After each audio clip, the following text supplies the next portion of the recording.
said, foresight is looking at that bigger picture and understanding the right milestones to achieve, and then making the right choices daily to achieve those milestones. Diversity creates efficiency. And we were talking about how we need to create diverse teams because everybody will have a different perspective, and then leaders understanding to appreciate those different perspectives.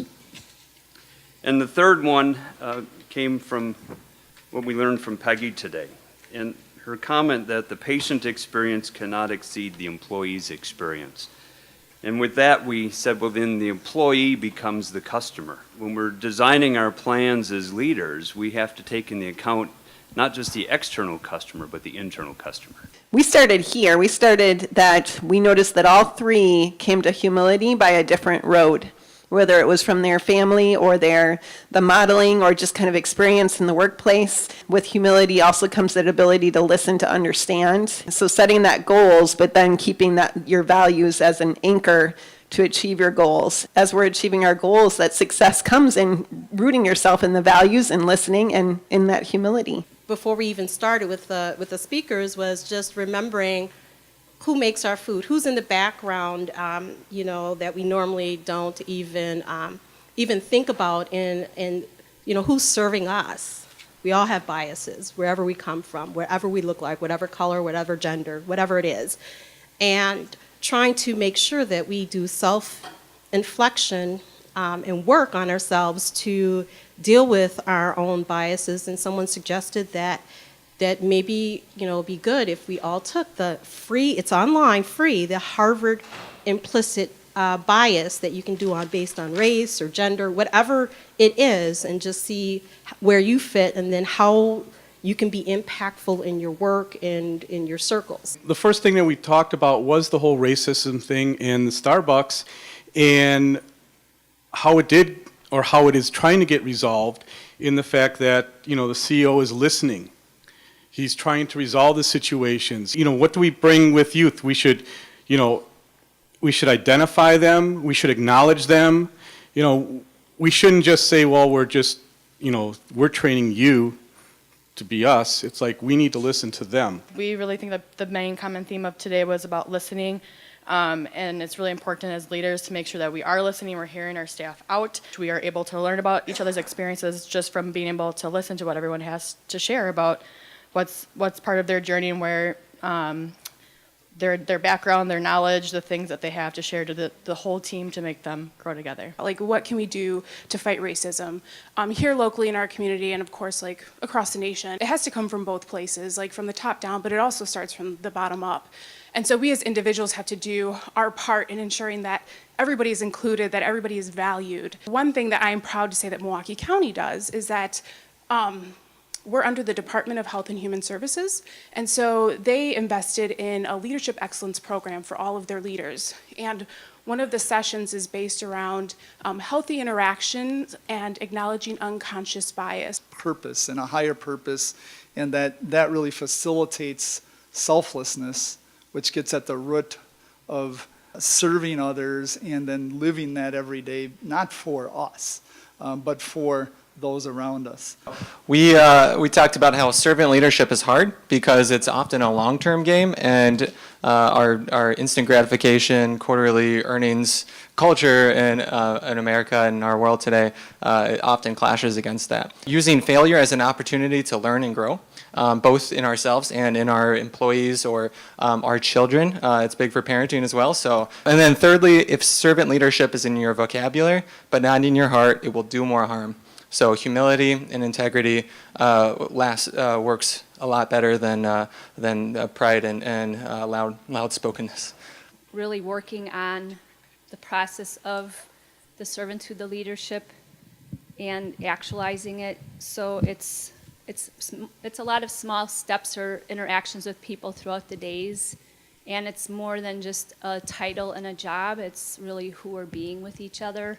Focusing on the positive behavior too, because when there's negativity, we want to try to turn something into a positive, and that's like another small step of leadership, because again, we're connecting who we're being in our jobs to the the bigger value of the organization and the customers we're serving. So just by observing servant leaders in action, you can become one yourself. The other topic that we kind of talked about a bit was the idea of respect.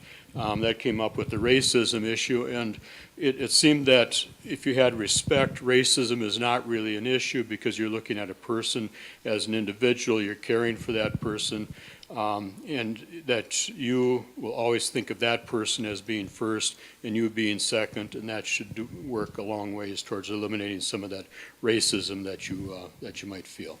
To foster foresight, you need to find ways of reaching out and touching those in need within the community with compassion, loving kindness, and through listening.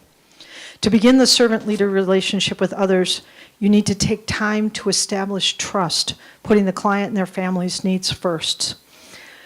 You need to let young leaders go, supporting them by being an example of a divine servant to all, and encouraging them to grow, fostering their creative ideas, and connecting them to resources.